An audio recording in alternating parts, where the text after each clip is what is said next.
You know, there's a great book that's written by Rob Goffey and Gareth Jones called Why Should Anyone Be Led by You?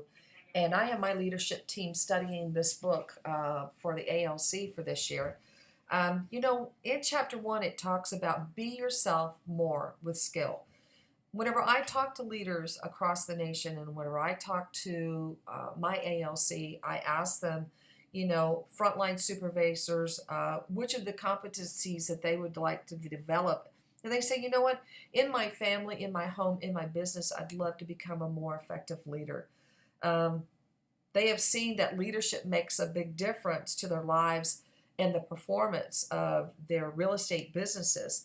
So I think there's two. I agree with the book. I'm just reading here that there's two fundamental reasons.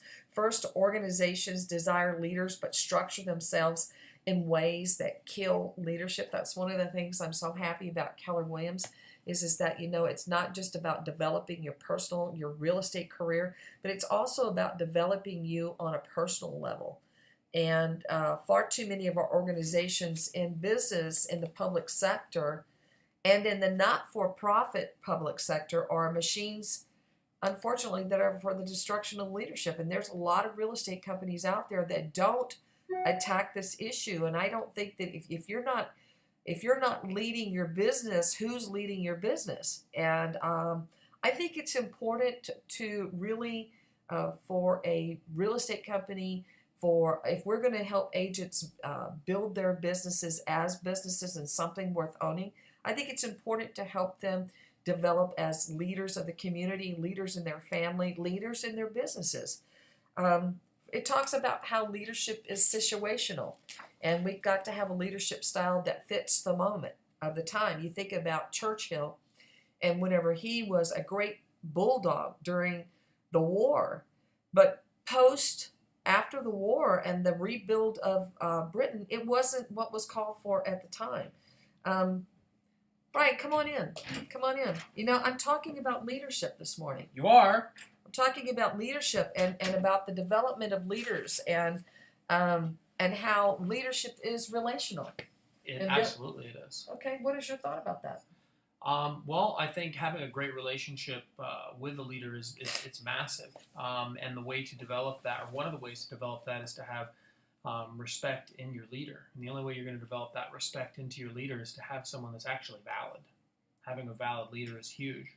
Well, I love that what they're saying in the book is that, you know, the third foundation of their view of leadership is that the leadership is relational. Yep.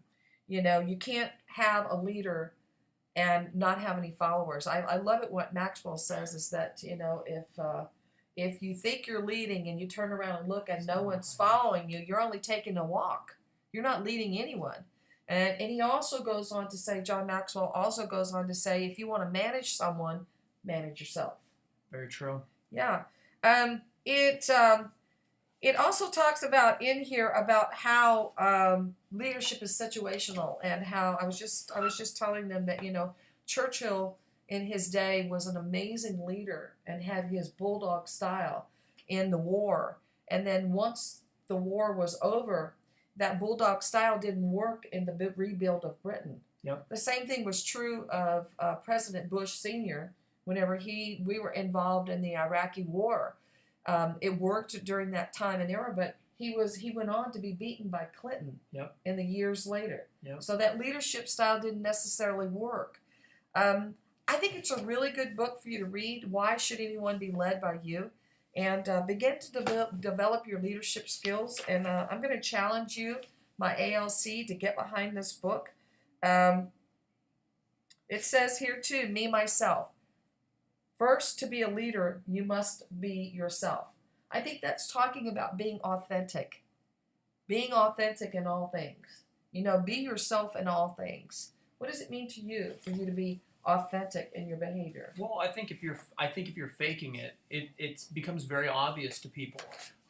If you're not authentic with who you are and authentic as a person, and you're just trying to wing it, it's going to show up. And then that's exactly what's going to happen. Is you are going to turn around and look behind you, and there's going to be no one following you because people will see right through that. One of the reasons we've talked about this many times that I came to Keller Williams Riverside, was because of the leadership that you offer. And that's someone, me being a leader in my own right, me being a leader, I knew that I would only follow a certain level of people. And it's the leadership that you offer, and that's the reason that I came aboard, because of how authentic you are. You know what? I love that. You know, I think that in all things, it says here in the book, first, authentic leaders display a consistency between words and deeds. It means that your words and your actions have to align. It's huge. And a leader that professes to be a leader and their words and their actions are misaligned, I think there's an authenticity issue there.